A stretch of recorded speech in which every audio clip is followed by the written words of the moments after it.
Hello, everybody, and welcome back to Trash Talk. This is the show where I talk trash with a special guest of mine, usually a friend or a soon-to-be friend. Today with me, I'm your host, DJ Woldridge, by the way, in case I forgot to mention that. With me today is a very special guest. Sean, say hi to the kids at home. Hello, kids at home. Thanks for having me. I'm happy to be here. So, Sean, first off, give them your full name so they know where to find you on all the socials and Yeah, everything. And also, who are you? What do you do? yeah. My name is Sean Peacock. You can find me on pretty much any social media as All Sorrows. I'm a comic book artist. I'm an illustrator. I worked with DJ as the artist on Danger Boy and the Antagonists. My first traditionally published book from IDW, Blood Honey, came out back in September. And I've also got some other cool stuff in the works that you'll have to look out for. I got props. I brought props to work Oh, today. good, smart. I should have brought props. I didn't. I got I props. I didn't got think them. about it. I lucked out because I was like, I know I just got my copy of Blood Honey, so I went. I haven't sorted my comics in a while, so I went to the pile. Unfortunately, at the on the same pile was Peppermint Desert. I'm like, Oh, good. perfect. Yeah. So that's one of the reasons I had you on is I wanted an opportunity to talk about Danger Boy, the comic we collaborated on together, because now it's out and people theoretically Yes. have read it. Any of our backers who backed it read it. And Blood Honey was out because you know I talked a little bit about Blood Honey off air, and that's out. People can have read it, so I figured this was a good Yes. opportunity to talk about it. Maybe get a little bit spoily if we want, if we feel so Yeah. It's been inclined. out for a minute. We can do it. We can do that. But It's before out we get into there. that, I normally start my episodes by asking my guest if there's something they're into, reading, watching, doing that they're Ooh. enjoying that they'd like to share with the class.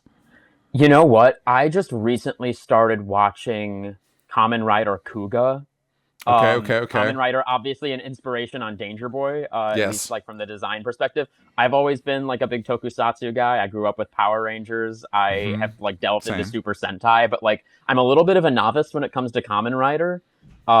So I watched a little bit of Kamen Rider Black, and then I decided to like skip forward a Yeah. little bit to Kuga, and I've been thoroughly enjoying it. It's like it feels like Power Rangers, but like for a slightly older audience. The monsters are a Mm-hmm. little scarier. The storyline is really there. It's super cool. I'm just a sucker for that stuff. Yeah. So is Kuga the most recent one, or is it just more No, recent? Kuga's like 2000. Oh, It's okay. so Okay. it's So like it's been been a out minute. there for a while. I Yeah. was finding with like Kamen Rider Black, which is like from the 80s. It was Yes. the visuals were sick. I liked it, but I felt that the characters and the storytelling were not quite developed to the point where it was like really holding my interest. I would like to go back to it at some point, but I'm like 6 or 7 episodes into Kuga, and it's Yeah. like it's there. It like from episode one, it like got me. It's very atmospheric. The music is totally killer. Like the characters are really fun.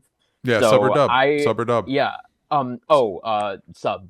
Sub. It's on like a lot of Kamen Rider is subbed on Tubi for free, which is nice because Cool. when it Yeah. comes to a lot of that Toku stuff, it's like hard to find a way to legally stream it in the Western Hemisphere. So Yeah, I tend to yeah, if it's something is live action, I will watch sub. If it's animated, I do dub because it's already voice acted anyway. So it's like I don't feel like I'm losing anything. I agree. My girlfriend and I are Yeah. actually currently watching JoJo's Bizarre Adventure, and I'm watching that for the first time too. And we started that in dub, Yeah. and the dub is very good. But Yeah. we like switched at some point to sub because that's all that Crunchyroll has.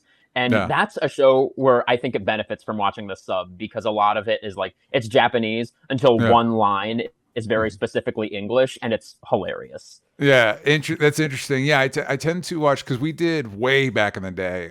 Sam and I did for Patreon. We because neither he or I were anime boys, and so we're like, well, let's see who recommend anime to us, and we'll check it out. And we did the first 2 episodes of JoJo, and it was like, wow, this is too much for us. This is not gonna. We're It's not gonna. crazy. Yeah, Well, we're not and gonna. that's just part one. It Yeah, gets so much crazier. I'm in part five now, and it's like yeah. multiple times I couldn't believe my eyes. Yeah, and speaking of stuff that influenced Danger Boy, I just caught up with My Hero Academia because that was a show we checked out for that. And I was like, I'll keep up with this, and I mostly have. I just caught up. I feel like they've been doing the final arc story for like a season and a half now.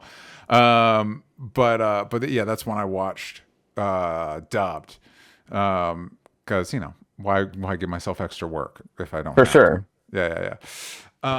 Also, yeah, same as you grew up with Power Rangers. My exposure to Kamen Rider was coming off of, because once Power Rangers was the biggest thing in the States, they're like, well, Yeah. okay, awesome. What if Beetleborgs, and what if VR Troopers, and what if I Yeah, think like in the Masked States it Rider was and stuff. Masked Rider, I think is what they called it in the States. Yeah. Yeah, yeah, I'm surprised that with Power Rangers was so successful and they could never really make Kamen Rider work over here. They tried a yeah. couple of times and it just never really caught on, which is surprising to me because it seems like a slam dunk if like Power Rangers is so successful. It's so funny that there's they try the knockoff, because none of them really worked, and at least not as Yeah. well as Power Rangers did. Like, I think like Beetleborgs went on for a couple seasons.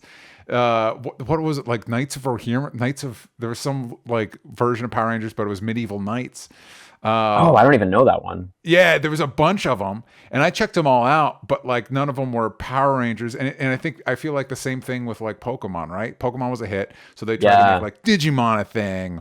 Or there was one of them where it was robots, and it's like, yeah, but it's, sorry, Pokemon ate your lunch. Like, Yeah. you're done now. That's it. We're not gonna.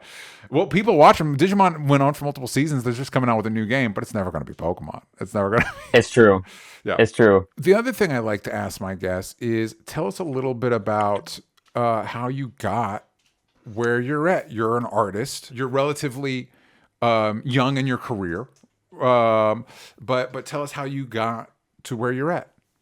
Yeah, I think I've just been extraordinarily lucky. I mean, I've always been interested in some sort of creative pursuit. I drew comics like as a little kid, and would Mm-hmm. like make copies and pass them out to my friends at school and stuff. Um, and in my teenage years, like I experimented with film and theater, and like ultimately, like I really just like found myself wanting to be a storyteller. And Yeah. I came back around to comics because I think that's like, if you can draw, that's like the easiest way to directly tell any story you want. Like as a teenager making like videos and stuff, like you're always bound by like the amount of money that a teenager can Mm-hmm. procure to make like your Yes. Star Wars fan film, and it's never going to Yep. look the way you want it to. So I went to college for illustration, the College for Creative Studies in Detroit, and kind of made comics my thing. I did like some short comics here and there until my senior year when I did Peppermint Desert, the book Mm-hmm. you held up earlier. That was my thesis project. You had actually gotten in contact with me as I was working on that because you Mm-hmm. were an early adopter to like some of my web comics that I was doing before that. Yeah. And then when I graduated from CCS, I self-published Peppermint Desert, and that was kind of like the experience of making that was a kind of my introduction to the online indie comics community. I made some friends doing that. Um, and from there, it was kind of just one thing after the other. Like, as soon as I graduated, you and I were kind of like jamming on early stuff for Danger Boy. I got Yeah. that offer from IDW like right out the gate when I graduated, because like an editor just happened to find Peppermint Desert. That was extremely lucky. Like that was a 1 in 1,000 thing. Like that Yeah. shouldn't have happened, but it did. Yeah. And ever since then, it's just been, kind of juggling projects, trying to see what works. I've, dipped my toes into a lot of different markets for illustration. I try to say yes to things, Yeah. and just kind of see where it leads. So here I am, here and now, doing it. Yeah, it's interesting because I think I came across your work. I think you did a little fan piece for Dynamic Banter, and obviously That's right. Yeah. I'm friends with those boys. And I try to because a big part when you're on the writing side of things, a lot of it is finding artists that you want to work with and are available to work with. So whenever I try to chase stuff down, and so saw the fan piece. I went to your page. I was like, yeah, this is sick. I'm vibing with this work. And fortunately, I think on your website you had some sequential stuff, because that's the other thing is that you can be on social media or whatever and find art that you dig, but doing cool art and being able to tell us use sequential art to tell a story are not the same thing. And so finding somebody that can Yeah. also like convey a story is good. And yeah, so you were working on Peppermint Desert when we started talking about Danger Boy, and that was if I'm being completely honest, that was one of the reasons why I grabbed Peppermint Desert. I was like, can make sure, can this guy tell a story? And good news, gang, he can't. Good news. Let's start there, man. Let's start with Peppermint Desert. So you were doing that for Yeah. your thesis. What was there any directive you were given for that? Not at all. Yeah, the way it worked at CCS, the way it still works, is when you take your senior studio class. That's like one of the classes that you take like as a senior. You have like a couple of like figure classes and other stuff, but the senior studio class is completely open ended. It's Yeah, basically like do whatever you want, like create a body of work that is geared towards whatever industry you want to go into, and the yeah, instructor of that class is basically just there as like a professional mind to like bounce ideas off of, but like they're yeah, not there to tell you what to do. It's open yeah, ended. And so I really knew that I wanted to get into comics, into graphic novels, specifically like writing my own stuff I was interested in. hmm, yeah, So I thought like, all right, the best way to do that is just to like do it. hmm, And that was my first, like I had done comics before, but that was like the project that I knew like, okay, I'm gonna get this printed. This is gonna be a yeah, physical book. I'm yeah, going yeah, to yeah, put it out there. I'm gonna find an audience. And I had no idea how to do any of that stuff. It was very much like a learn by doing experience. yeah, Um, and it was an ambitious project, like 40 pages in like 9 or 10 months. hmm, Uh, with also like other coursework going on. It was kind yeah, of like a COVID project. This was like 2021, 2022. So like a lot of my classes yeah, were virtual. I wasn't going yeah, out that much yeah. because there was not much to be done. So it was a good project for that time period. Um, but it worked out, and I was able to finish it on time, which is really surprising. And I think since then there's been a lot more comics activity happening at CCS. There are some really, really cool Mm, students there now and who have just graduated who yeah, I think have really bright futures in the industry because they're just doing like super cool stuff. yeah. Um, so yeah, that was basically like me just deciding like I'm going to tell a story. I'm going to do it beginning to end. I'm going to do something a little bit longer, and I'm going to put it out in the world. Let's see how it goes. I want to backtrack a little bit because that's something I haven't talked with a lot of people about. Is what it's so the school you went to was specifically for the arts. Yeah, it's a visual arts school. What is it like going to an art school? You guys just sitting around ripping Yeah. bonk? What are you doing? What goes on at art school?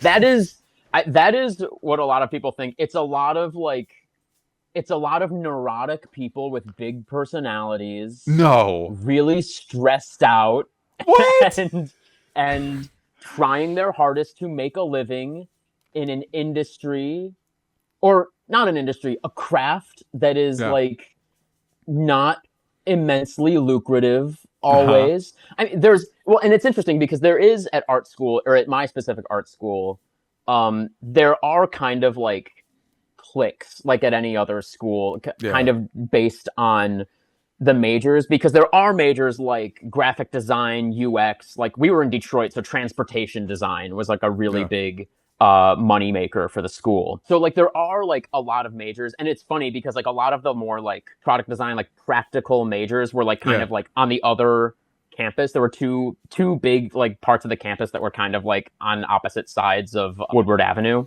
Yeah. And so like illustration, entertainment arts, fine arts, crafts, like a lot of the more like artsy degrees were kind of like all together on this other campus. And so like a lot of my friends were also like fellow illustration Yeah. majors, animation majors, things like that. So like we all kind of like bonded over like love of the same stuff.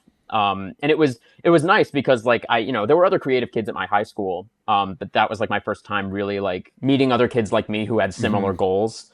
But also like illustration as a major is so interesting because it's a craft that can be applied to many different industries. Yeah. So like my girlfriend, for instance, who I met there, was trying to be an editorial artist, and she's like dipped her toes into comics. Yeah. I knew people who really wanted to be concept artists for film. Hmm. I knew people who were maybe more on like the fine art painting side of things. I know people who are now like caricature artists. So it was like a lot of people with different interests all kind of like put in the same setting and like studying together. And so like we all kind of had an effect on each other and got to bounce different ideas off of each other, which was fun. Not to get too deep into the weeds, but I'm curious, did you get any like pushback from your parents, or they're like, no, become a lawyer, become a doctor? I've been extraordinarily lucky. My parents are very supportive. My parents are both creative people themselves. Hmm. My mom draws and writes. My dad writes and is a photographer. I think they both opted for much more stable careers, but have always been trying to foster like my creativity, like any creative thing I wanted to do. My mom went out of her way to like let me do these creative things and like sign me up for classes and all this stuff. And so Yeah. like when I wanted to go to art school, they were 100% behind it. And to this Yeah. day, they are very supportive. Very cool. Very Yeah. cool. I love to hear it. Love to hear it. So you mentioned like with Peppermint Desert and your one shot Blood Honey, you both wrote and illustrated them. What is your process like? Do you start with a script and then move to the visuals? Are you kind of like crafting the art and kind of come up with the story as you go? How does it work for you? It's I find that it's best to do kind of both simultaneously. Like if you have visuals that can feed into the concept in the writing, which feeds back into the visuals, and you create this kind of a loop, Yeah. that I think is like the best way to really like make your idea feel real. Hmm. Um, so like for Peppermint, like usually for any given process, like it'll kind of start in text. Like I'll have just like ideas that I'm jotting down. I'll have like sketchbook pages full of notes where I'm just kind of loosely talking about characters and theme and like maybe specific visuals or specific story beats. Yeah. And then it becomes a lot more real once I start like drawing the characters. The thing that was nice about Peppermint Desert is because it was on this kind of condensed like school year length like timeline, is that Yeah. I had some ideas written out the previous summer, but it was like I was forced basically to be writing and doing concept art simultaneously, Yeah. which I think really helped crystallize the idea in my head of what it was going to be. And for Blood Honey, that was a book that before I had gotten the opportunity to pitch it, I was already kind of thinking about doing it. Like if Hmm. IDW hadn't entered the picture, I would have just done it as a self-published book, and it Yeah. wouldn't have been as good. Hmm. Um, but I had a couple of concept drawings already when I was asked to send in a pitch doc. Um, so like those visuals were able to like kind of inform my idea of the pitch and the script. Yeah. Um, and Yeah, and then even like for both of those projects, like the scripts changed a few times before ever going to artwork. Yeah, yeah, yeah, absolutely. It's funny because that even though I'm solely on the writing side of things, it's not dissimilar in that I usually because I write film scripts as well, but I use a similar act break system for my comic scripts, and so I'll usually start with a treatment, like a rough outline, because I like to know where I'm going, and especially with something like Danger Boy, where it's a multi-issue idea. I have that broken down, and so then I'll zoom in, so I have a rough idea of where we're going. So then I'll zoom in to Danger Boy was the 44 pages, so it's the first two chapters. So I kind of zoom into that, and then I start breaking that down. And then sometimes I'll have like a sequence, like an action sequence or something, and I'll break that down as far as like where are panels going. Obviously, I'm not illustrating it, but I'm like, okay, here's like this happens, this happens, this happens, this happens, right? Action sequences are almost like little stories within the story, because Yeah, like the art of writing and blocking an action sequence is like its own whole thing, where you have to be thinking about like the geography of the scene and like yeah. the what's the rule, like the but or the therefore, Yeah, and all yeah, that yeah. stuff. And yeah, Yeah, and so that kind of, so sometimes I'm being led by what I imagine the visuals being, right? mhm. So it's like boom, boom, boom, boom, boom, and then sometimes if it's more of a conversation or a dialogue sequence, I'll write out what I want said, and then you trying to figure out like, okay, so how much does this how many panels does this conversation take up? And normally, I don't know if you've run into this with, because the main issue, so with people that aren't familiar with comics, the good thing with comics is you're not as limited by budget. In my specific case, it is the amounts, whatever I'm paying the artist, right? But I don't have to worry about CG or any of that shit. Yeah, And your real limitation creatively is page count. That is where so I know with like Danger Boy, it's like, okay, I can only afford for this one comic, I can only afford 44 pages, and I know I'm this is where I'm trying to end up. So I'll have like, so this happens it makes sense that this would happen with me because of more of my writing background, but I'll have like, here's how I want the conversation to go. Here's the amount of pages I have. All right, so here's how the yeah. conversation is going to And you go. also have to think about like the number of words per balloon, and like Yep. sometimes a line ends up being too wordy when you like visualize it on a page, and you have to like cut it down because you only have so much space in the panel. Yeah, well, in since you do your writing as well, so you're going to be familiar with this as well. So you write it, and then I'm not done. I'm not done with the dialogue aspect of it until I send it to the printer. You know what I mean? Yeah, Like once I'll send it to a letterer, and then I'll see stuff back, and I'll be like, "Oof, that doesn't work." And so you'll cut stuff. You'll cut yeah, stuff out of that, and then you just have to be very careful about, am I still? Oh, and but the other benefit, and you probably go through this discovery process with yourself, is I'll get pages back from the illustrator and I'll be like, oh great, I can cut these lines because the art conveys the information that I need. That I don't need the yeah, sometimes the bad the not the worst case scenario, but a bad scenario is where you're like, oh no, this is, you get the page back and you're like, oh, this is confusing. I need to add dialogue to like convey what's actually yeah. happening. The good scenario is when you get the art back and you're like, oh great, I can cut this line, this line, this line because the art conveys it. How does artist you feel about writer you? Does artist you and writer you get along?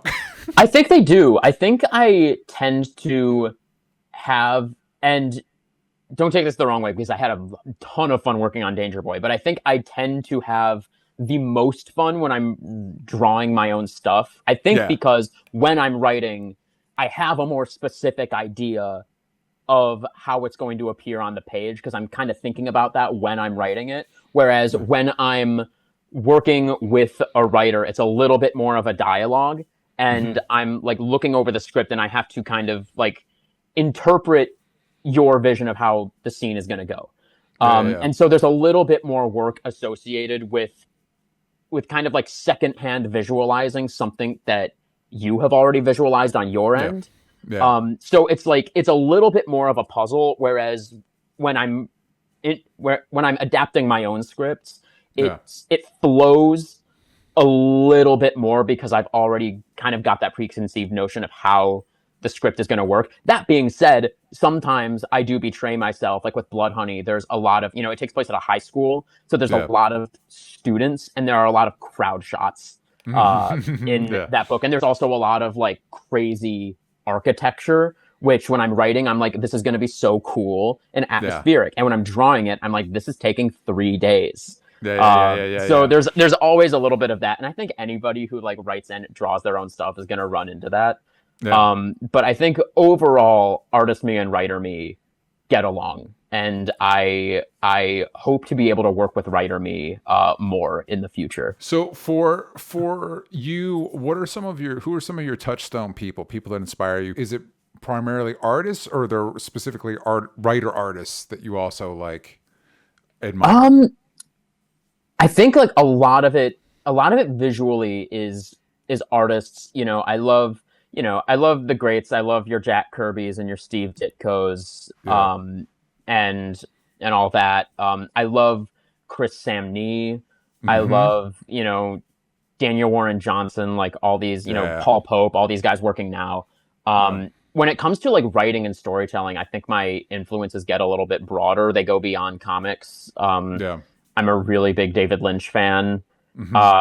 I'm a really big fan of, oh, who else? I love like Richard Linklater. Like my Yeah. Yeah. favorite Yeah. movie ever is School of Rock. Like his School of dialogue just Rock like is great. rules. Yeah. Yeah, like I think a lot of my storytelling influences come from film, and regrettably, a lot of my big storytelling influences are people who I don't engage with anymore because of controversies surrounding one thing or another. Cool. Like I have to Good contend with the time. fact that Buffy the Vampire Slayer is one of my favorite shows ever, Yeah. despite the creator who we shall not name.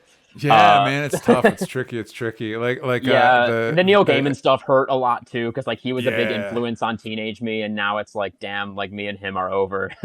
Yeah, yeah, it's tough, man. It's so tough because it's one of those, like, I think about like one of my favorite filmmakers, guy that makes movies I like, and he's gotten a little hot water, but like nothing Neil Gaiman or Joss Whedon level that I know Yeah, of. Like I love Quentin Tarantino movies. I think the yeah, dude makes good movies, and I just have to contend with, like, I probably wouldn't like the guy if I met the guy. I yeah, probably he and I yeah, probably he and I definitely probably have different views on stuff. He just makes movies that I like. yeah, Yeah, it's a tricky thing. Well, you know what? I'm going to use this as a jumping off point and I'm bringing it up literally because as I was getting ready for the show, this was kind of blowing up on Blue Sky. A creator hugely influential on me, creator I greatly admire, Grant Morrison. I don't know what the context was, but they were answering a question about AI. Somebody asked them. I guess they have been using AI as part of their blog, and somebody was like, "Hey, what's up with that?" And Grant Morrison's Grant Morrison. They went on a whole thing about, like, it's like when I try to commune with angels or demons and chaos magic and whatever. It's this stuff. I love. And there's been a lot of posts on Blue Sky that's just like really really mad about it, which I understand yeah. because I do not. I do not. I wasn't even I aware of this. That's crazy. I oh mean, well. it's crazy, but also like like you ask Grant Morrison about AI, and it's like, of course they're going to say something like that. Like yeah, it's not going to be a simple yes or no. and I love Grant Morrison's all their chaos magic stuff, and they've stuff, Doom Patrol, Animal Man. I think they're one of the greats. They're a creator I vibe with, All Star Superman. Yeah, But here's the other thing I'm gonna put out there, and I don't support AI generally. And same. also I don't support the use. It's not AI. They've branded it AI because from pop culture we have an That's association right. with that. They're large language models. They're guessing machine. It's not the same Yeah, thing. I don't love that we're cooking the planet, try and make something that it is something it's not. Whatever that is, something it's not.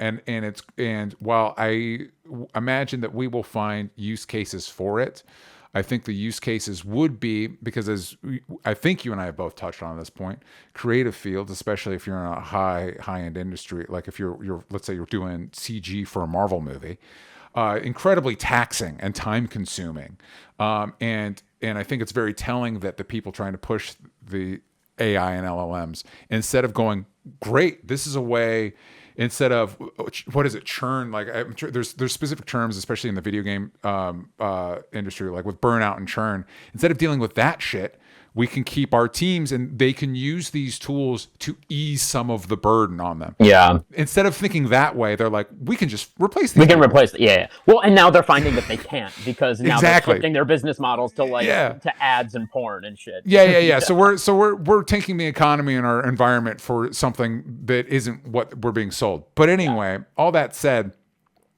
the discourse, so just to catch you up, the discourse I've been seeing on Blue Sky is a lot of like, see, all these great creators suck and they're stupid. And I was like, I think it's just more of, no offense, Grant Morrison's older. You know what I mean? And so they're people, successful Definitely. older people. They're not going to be necessarily have the same perspective on stuff that you are, and it might be a bad perspective. I don't know in this specific instance that undoes my feelings about their previous work. I feel like something that I've noticed is that a lot of older people who have specifically been around, like, that were around for decades pre-internet, and then saw the internet, and then saw smartphones, and then have Yeah, seen like how technology has evolved. yeah, For them, like, AI is just another thing of like, oh well, there's another like mind-bending, world-changing technology. There's the fourth one that I've witnessed in my lifetime. yeah, yeah, Like, yeah. big whoop, like people will learn to, and it's like, I think I understand that, like, there's definitely like probably a little bit of wisdom there, and to a certain extent, I think humanity probably will learn to live with it, in ways that are like maybe more sustainable ultimately. But I No. think, like, for those of us who are in the trenches, having to either Hmm. deal with AI or compete with it in some way or Yeah, another, we this can isn't see going that to. this is not the way forward. Like, it's gonna stick around, but it's probably not going to be this, because it's so clear that whatever this is being forced down our throats and not actually sustainable, or is not something that people actually want. And we're also getting to this kind of like event horizon where like we have to start thinking about technology in terms of morality, which is Well, not a well, you're problem that we have true. had before, really. Yeah, that's true because I think in a lot of ways we've the promise of the internet has been snuffed out by these corporations creating walled gardens. And so we have to think a lot about not necessarily the technology itself, but how corporations are using it. And I think you also make a really good point where Grant Morrison doesn't have to worry about how AI is going to impact their career. You're Grant Straight up. Morrison. Yeah. You know what I mean? But it does remind me a little bit. I remember there was back on Twitter, back in the Twitter days, where people were like flipping out about every once in a while this old interview John Wayne did for Playboy came out and it was pretty racist. I don't remember what he said. It was pretty racist.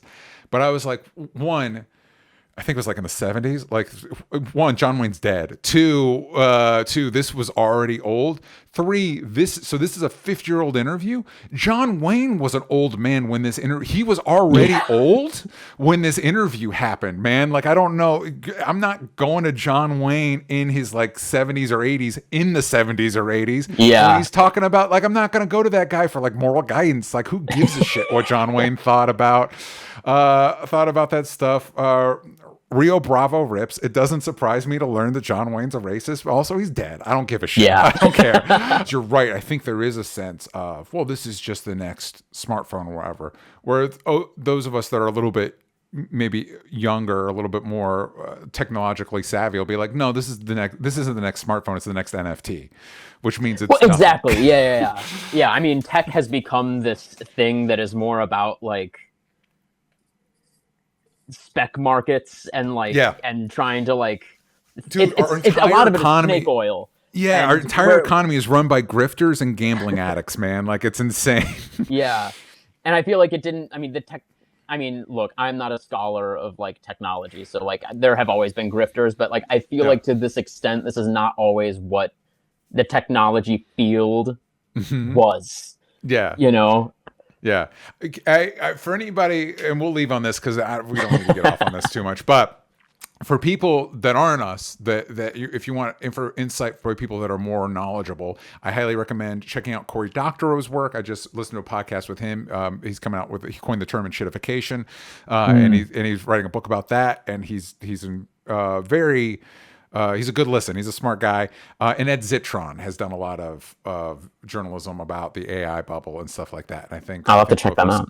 yeah, I think both of those guys are very smart guys that are very dialed in. Ed Zitron has his own podcast, Better Offline, which I haven't listened to. I've listened to more of him on other people's shows, but I think both of those guys are very well informed about the field. So if you don't just two yuck 'em ups talking about AI. They check out those guys. Okay, now I'd like to give a quick shout out to our charity of the month. This month's charity is the International Rescue Committee, which is working to help the people of Gaza as they face famine, ethnic cleansing, and genocidal violence. As the IRC website notes, over 64,000 Palestinians have been killed in Gaza and more than 160,000 injured since October 7th, 2023. Nearly 2 years of conflict have left over 2 million Palestinians, half of whom are children, without access to sufficient water, food, or medical care. Famine has become a deadly reality. Despite restrictions on aid delivery, the International Rescue Committee continues to reach Palestinians with life-saving healthcare, cash, and emergency support. With operations in more than 40 countries around the world, your donation to the IRC will deliver critical aid where it is needed most. If you're like me and you're deeply concerned about this crisis and desperately searching for any way to help, I highly recommend you check out rescue.org. Now back to the show. We talked a little bit about Blood Honey. Where can people grab a copy of Blood Honey if they feel so inclined to do so? Yeah, so you can hit up your local comic book store. Blood Honey came out September 3rd. It was a single issue one shot, so hopefully your local comic book store will still have it. If they don't, I do have some copies available on my website, allsorrows.com. A trade paperback version of Blood Honey will also be coming out in the mass market. You'll be able to get it at Barnes & Noble, on Amazon. Don't get it on Amazon. All those. I think you can already pre-order it from Barnes & Noble right now. Can people get Peppermint Desert? Like from your website? Yes, Peppermint Desert is a self-published book, so the only way you can get it is directly from me, but you can get it on my website, allsorrows.com/store. Also, if you happen to find me at a Comic-Con or a convention or something, I almost always have copies of that with me as well. Okay, so quick pitch. What's Peppermint Desert for people that Peppermint Desert is a 40-page one-shot. It's a self-contained story. It's a psychedelic road trip story about two bandits on the run from the devil. Great, love it. Yeah. Blood Honey. Blood Honey is a gothic teen romance about two high school sweethearts who plot to kill each other to avoid a really painful breakup. It's kind of like Heathers by way of Alfred Hitchcock.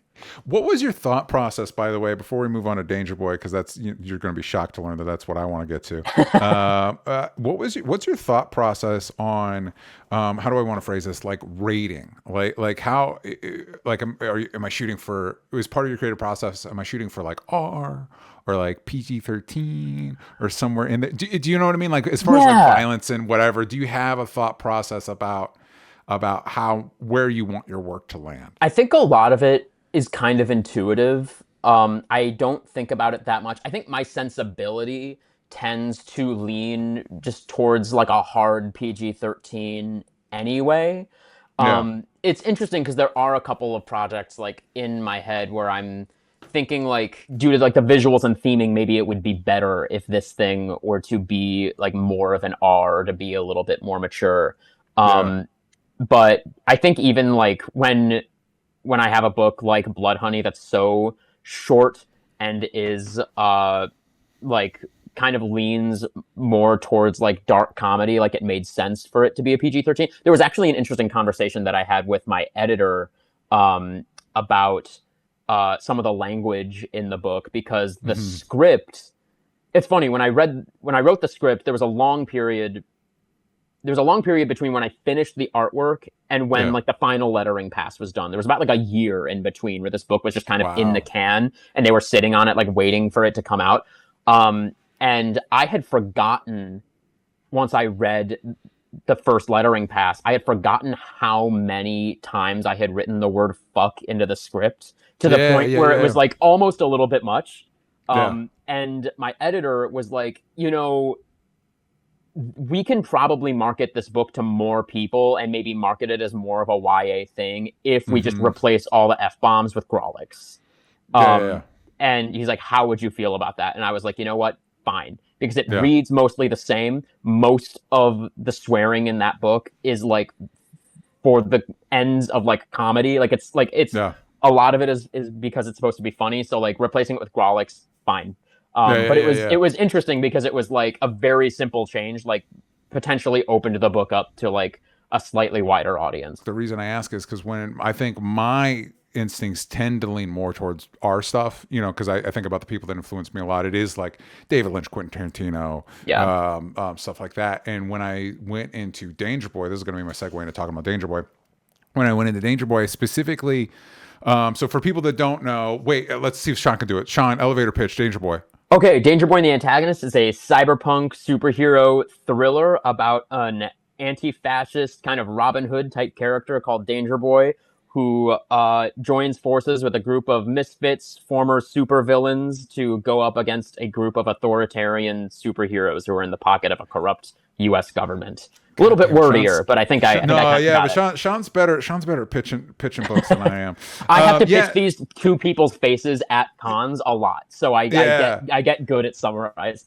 Maybe I should table more. Maybe that'll teach me. Maybe it'll help with that skill set. Yeah. So when as Sean mentioned, I reached out to him years ago at this point, and we sent it out to publishers and everything, and I just felt too nobody bit, and I just felt too what's the word I'm looking for?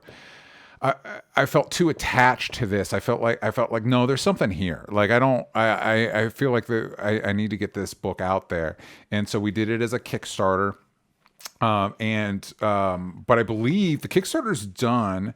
And anybody that backed it got a special edition which has like an extra story in it and some other stuff. But they can still get copies on your website as well. Is that Yes, correct? they can. Yeah, Yeah. absolutely. Yeah, so link in the description for that as well for Peppermint Desert and for Danger Boy. So as Sean mentioned, this kind of takes place in an alternate. I like to describe it as a late stage superhuman world.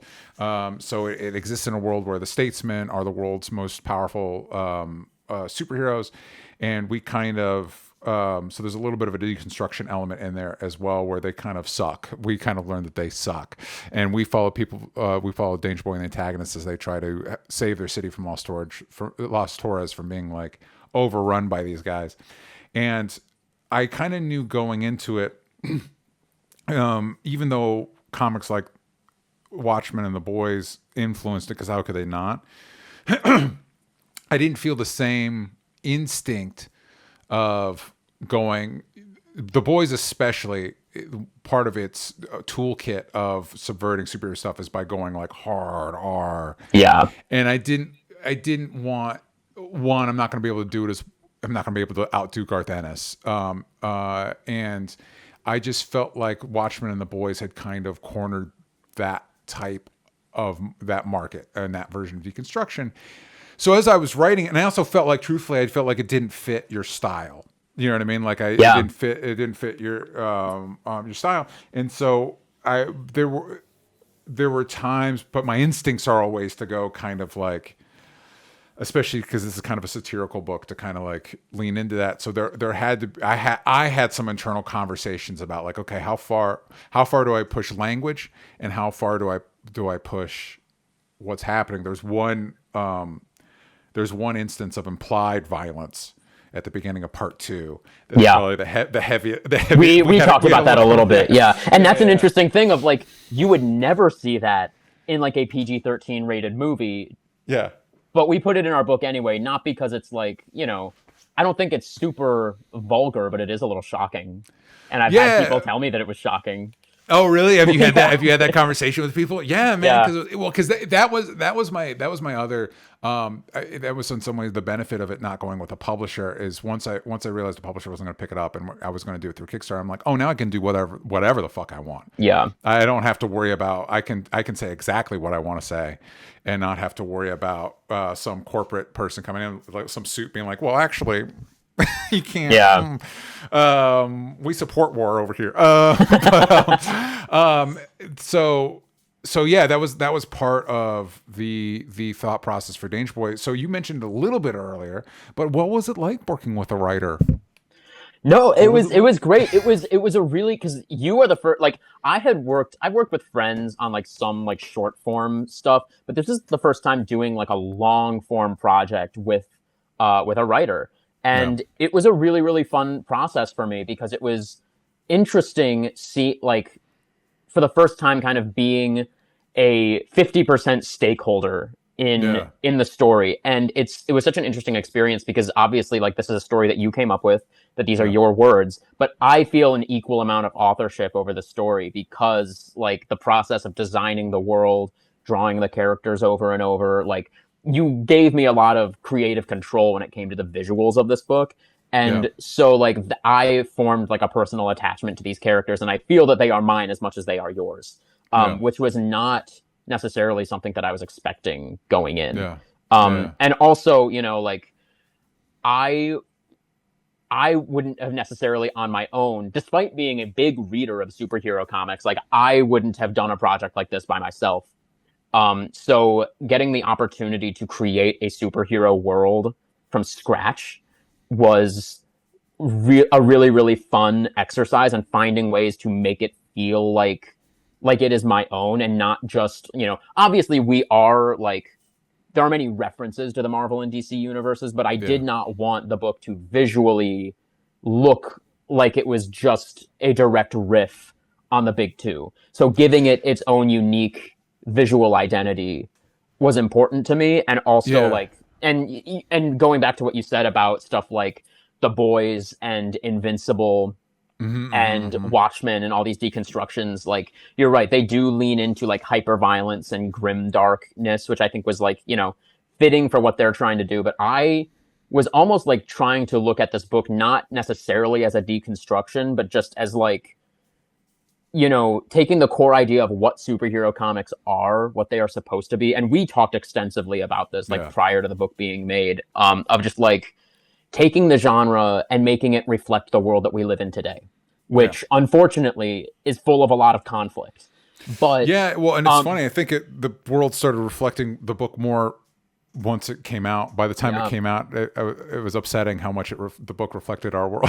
yeah. Well, but to that point, like reflecting the world, which is clearly like in a bad spot, but doing so without being totally nihilistic and Yeah. doomerist about it, which I think is an important pillar of what Danger Boy is. And luckily, that's another thing that I think life is starting to imitate after the book came out, because you look at like what's happening in Portland Yeah. about how like the government is not getting the fight and the riots that they wanted. People are fighting back with Yeah. whimsy and Yeah. costumes and silliness. And I think Yeah. that can be what this book is. And I imagine that'll probably inform what we do going forward. Well, it's tricky. It's a tricky thing because, you know, when I started writing the book, it was under a different administration, and unfortunately, and I think this is something.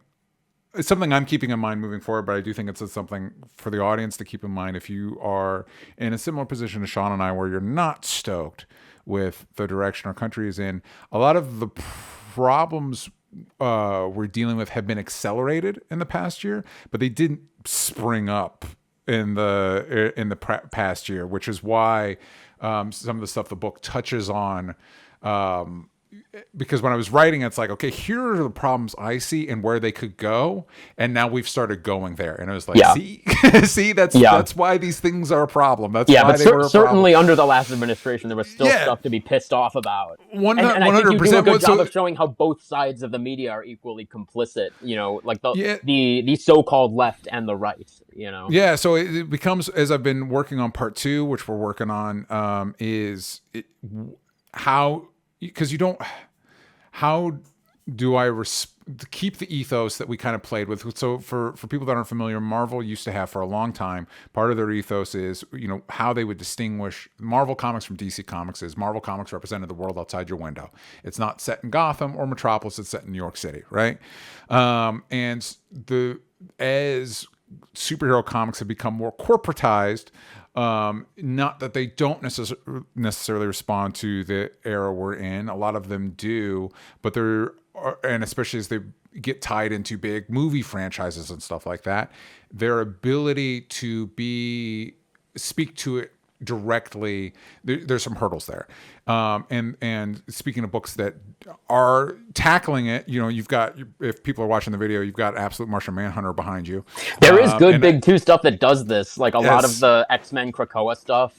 Spencer Ackerman's Iron Man, which yeah, I think like capped at like 10 issues or something. It was like kind of a radical book. So it is happening, yeah. but we can say whatever the fuck we want. Exactly. So because you have to navigate through the corporate system, and so I wanted to have something that spoke more directly to the moment we're in. And so then it becomes a question of, you know, you don't want to get too, especially because things are moving so quickly. You don't want to like comment on one thing and then that was like 12 news cycles ago and people don't. We're not South Park. We're not cranking these out the day of. You know what I mean? Yeah. So it's something I've been trying to. You also don't want to get too bogged down in one specific moment and have your book be dated. You want it to be something that people can has legs and hold on to and speaks to the moment people are in, speaks to the feelings people are having. When we were working on the book, we talked about the Captain America 1 cover, which has Captain America punching Hitler. And the reason Jack Kirby and Joe Simon did that specifically, and we don't talk about this a lot, is there was an American Nazi Party. There was a movement of that in the country and some of it, if not going outside of the American Nazi Party, there was some anti-war stuff in World War II that you can be sympathetic towards because it was people going, we just did one World War and that fucking sucked. I don't think we should get into another World War, which is something you can be sympathetic to. But then there were some people who were like, no, we like what's going on over there, which is like, time out. People take for granted how much of a statement that was at the time. Can you imagine if you walked into a comic book store today and saw a comic cover of Captain America punching like Stephen Miller? No, that would be crazy. That would be crazy. Although, he would. But because there was a big, I think it was like at Madison Square Garden, there was a big American Nazi rally in New York City, and that is what spurred Joe Simon and Jack Kirby to be like, no, this is where we stand on this shit. And if anybody's living in the West Coast area, there's a Jack Kirby exhibit at the Squirrel Ball Museum in Southern California that is fantastic. It's really fucking cool. I want to go so bad. It's great. It's so cool. It looks so cool. Not to get derailed, but Jack Kirby did in his style. He did an image of Jacob fighting the angel from the Book of Genesis. Oh, and it was like, I want a whole visual Bible done by Jack Kirby's style, because the angel looks like one of his parademon. That dude was just so interested in like mythology and and world religions and stuff. That'd be cool.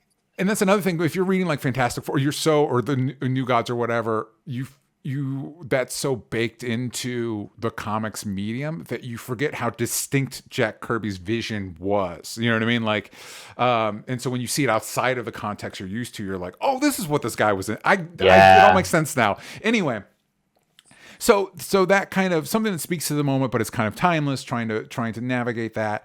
And as you pointed out, we had a lot of conversations about, because Marvel and DC still very much have like house styles, and so there's I think the three distinct styles that you basically see is you got your DC stuff, you got your Marvel stuff, and you got your Image stuff.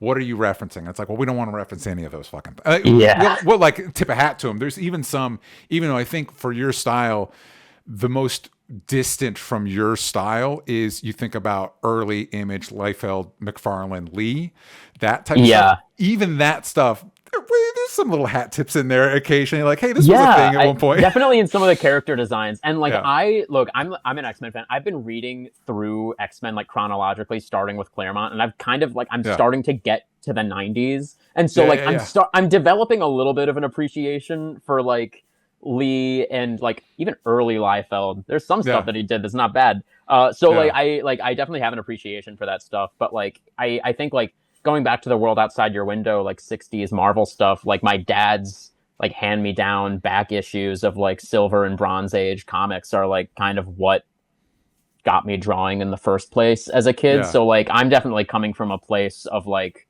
referencing those 60s Marvel artists who were, telling those superhero stories that did have a bit of an edge at the time, because there was no expectation that those stories would become massive multi-billion-dollar franchises with film series and everything. There was a lot more freedom to do whatever. The expectation was a 10-year-old would read this and then throw it in the trash. That was the expectation. You know what I mean? So you could kind of do whatever. Some crazy shit back then. Yeah. It wasn't until you got into the speculator era. I started reading comics in the 90s, so I have a lot of affection for all of that stuff. But yeah, it's an interesting especially since we live in a time there was so much deconstruction. I think when I was doing the promotion for Kickstarter, the way I was pitching it is, even though there is a deconstruction element to it, is I viewed it more as a reconstruction because, you know, I like that. going back to what superheroes used to mean to people. Like the first Superman comics are, he's throwing, you know, slumlords off of buildings, and he's attacking weapons manufacturers. He's going after like war profiteers in issue number 2. Yeah. And it's not until you know, and it's a tale as old as time. You know, then Superman becomes a brand, and he's associated with a corporation, and then by the time you get to, you know, the 80s and in Frank Miller's Dark Knight Returns, he represents Reagan's America, even though that wasn't what the core of the character was at the time when he was initially created. And it's not just comics. I did my episode with Tommy Phillips where we were talking about the church and everything, and we did that shit with Jesus. You know what I mean? Jesus was an outsider figure. He was flipping tables literally, and then it became better for the state to make Christianity a state religion, and then that icon shifts to become an icon of authority and the people in charge because of they subvert it because of the popularity of the brand, right? You know what I mean? So it's not any field. We do this with the powers that be like to subvert populist images as part of their project, and so kind of taking superheroes back to even stuff that, like, you know, like Spider-Man, man. In those Spider-Man the Sony Spider-Man games, the ones made by Insomniac, which are great and I love. They're awesome. They're fun. Blast. Yeah. But that first Spider-Man game where he's like, I'm going to help the police do their spy towers. I'm going to fix those spy towers. And you're like, wait, what the fuck? What's happening? What's going on? So try and kind of take the superhero back to his roots. Yeah. Which It'd be funny if they did a people. Daredevil game where one of the like collectible things that you have to go around to all the towers that Spider-Man fixed and like break them down again. Bust them down. They should do that for Spider-Man 3. It's like, they're using this for bad things. Who could have known? I'm gonna go break these towers. But again, it's tough for the designers for that evolved. So by the time I think they introduced it in the Miles game, and this is such a great concept, and then it was in Spider-Man 2 where it's an app that people can reach out to. Right. Yeah. And that's one of those things. God bless. Sorry to get on tangents, but God bless Miles Morales, because that has been a way for creators to get a better way for creators to get back to Spider-Man's roots. Because that version, Miles, is so tied specifically to his community that it's a natural outgrowth of that character. Like, let's make an app where instead of we're responding to what the cops want us to respond to, we're responding to what people want to respond to. That's a great instinct, but it's also like, you know, he's fighting authority figures, but it's like, what is it, Roxxon in the Miles Morales game? Like, you can't really talk. We're going to talk around what we want to talk about because we have to answer to Marvel and Sony. And Spider-Man's not going to punch a cop, even if that cop's about ready to, you know, murder a civilian. You know what I mean? Like, and we don't have those hangups in Danger Boy. All authoritarians are bastards. But yeah, so it's been good. It's been good collaborating with you on it as one of the joys as a writer is I like the aspect of collaboration where you have an idea in your head, and it'd be great. And I used to draw as a kid, and in a lot of ways I wish I'd kept up with that discipline. But it's great to try and communicate. It's challenging to try and communicate what's in your head to an artist in a way, especially like, I don't want to waste anybody's time. So I try to be as specific about things that matter to me as possible. So you're not trying to guess, like, what I was trying to get at. Like, well, we had really in-depth conversations at the jump about like, what are the visual influences of this book? Like, what stories and artists and like styles are we referencing? Like, yeah, it's cyberpunk, but it's cyberpunk by way of like Fallout, where like technology and culture kind of froze in like the 60s and 70s. So like we made it very, very clear what the visual influences were, which made it easier for me to take liberties with things in a way that I knew that you would probably be down with. And there were like, occasionally there would be some back and forth which there is bound Yeah. to be. And as you were talking about with working with a writer, fortunately, you have a very distinct style. And because we'd had those conversations before, I could kind of be like, it took some of the guesswork out. Like, okay, so this is, I can speak to, as I try to figure stuff out, do I think this speaks to the way Sean does stuff? I think the one we had the most back and forth on was, so we have our core statesman characters, which are kind of our, I'll call them the evil super team. They're not viewed as evil by the public in our book, but they are the antagonists of our, Corrupt. even though we have a team called the antagonists, they are the antagonists of our story. And some of them spoke very specifically too, like we have Hardshell and Patrioteer. But I had some concepts for ones I wanted to like touch on earlier that kind of like I had a specific idea for a character called Hunk that like reference stuff that I wanted to touch on later. And that one I feel like was the one we had the most back because he wasn't part of the initial conception. And so there was a little bit of back and forth about like, wait, how does this fit? Yeah. I know the touchstones I want to touch on, but how does it fit? The style first pass on him felt a little too Y2K visually, and so we had to kind of go a little bit back and forth of like, okay, how does he fit within the period or like the kind of pseudo period setting? And I think the solution was to make him into like an 80s like wrestler. Yeah, because then it clicked. Then it was like, okay, this fits the vibe. Because that was another thing. There was another character that's going to become hugely important later, and he shows up in one panel, but he's going to be a big deal later. And that, fortunately, that one fit really well. But that one was more in line with like the '90s hardcore gun guys, and that one like came pretty immediately. So I was like, that's good, awesome, that's great. Well, more about that guy down the line. But I do have a question here from the Discord. Jake Hefner asks, what is something about creating indie comics or independent art in general that you wish more people understood better? Wow. I think I wish more people understood that it's not that hard to do it. I think a lot of people, especially like as someone who like my first time doing it was like in college and I had no idea and it was very daunting. Like once you start really making it happen, you find out that it's actually not that scary, and that like if you make cool stuff and you put it out there, it will find its audience.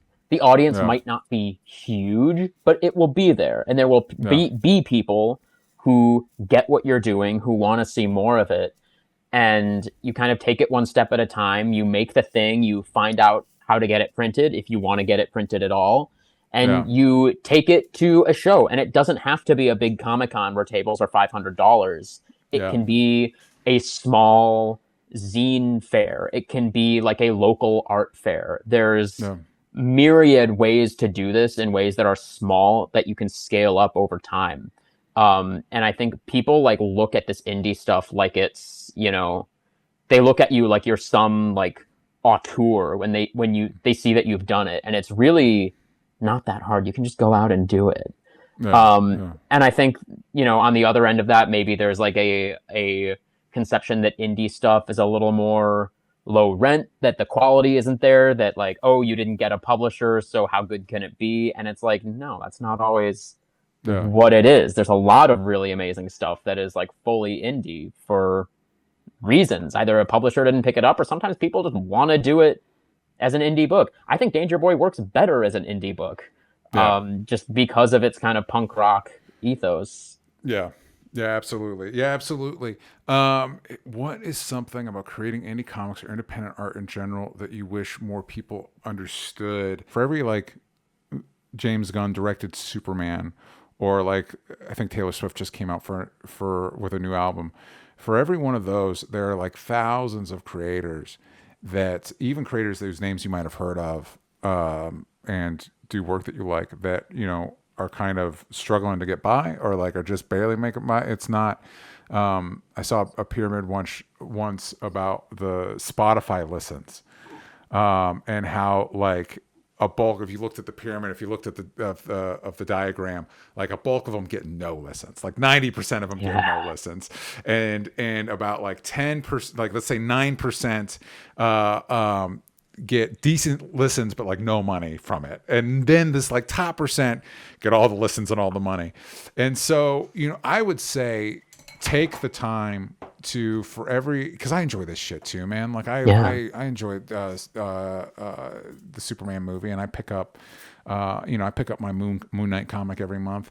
But I would say try to take some time for every big budget thing you do and experiment with something.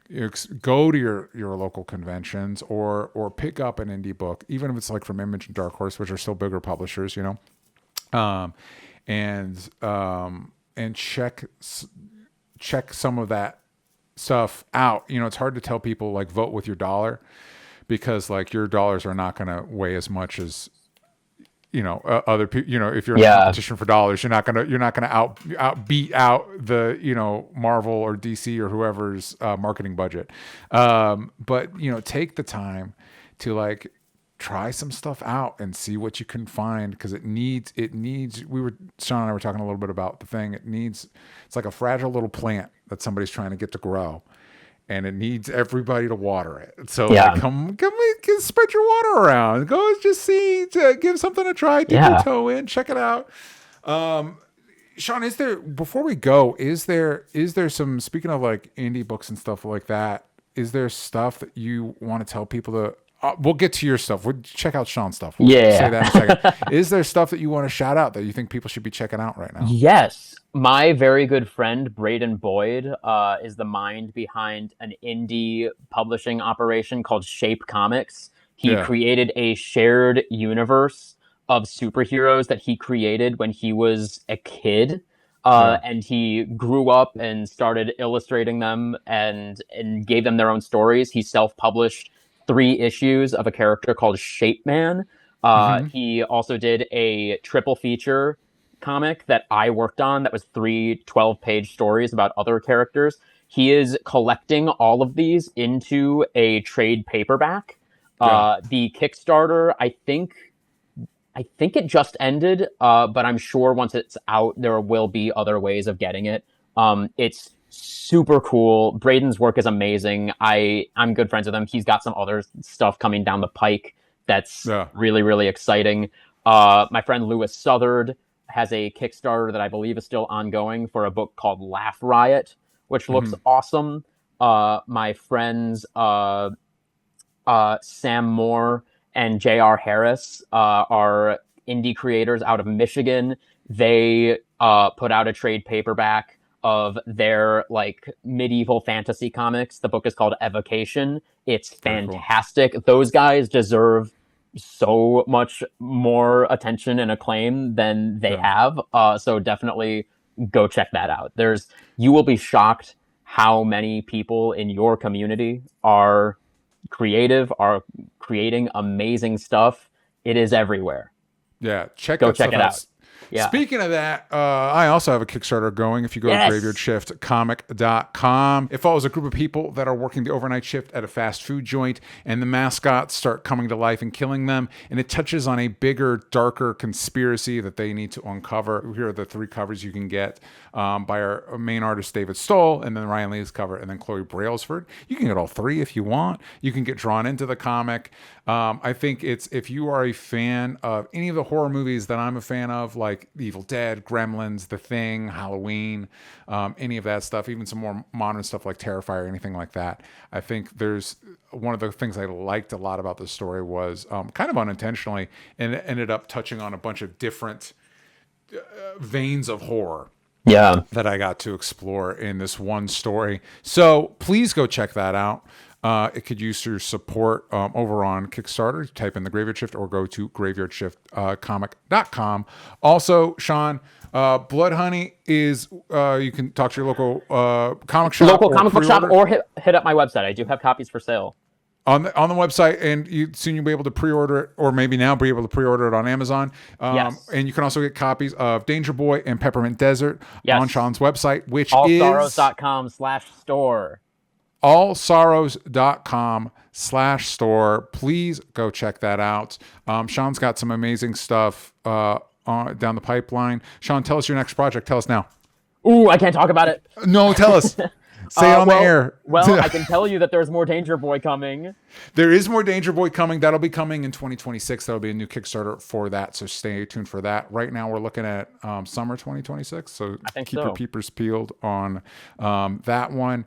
And yeah, check out Sean's website, which is allsorrows.com. You can also All find Sorrows. me on Instagram, Blue Sky, and TikTok at All Sorrows. Yeah, find him there. Go follow him. Go check out the stuff that he's doing. Go to graveyardshiftcomic.com.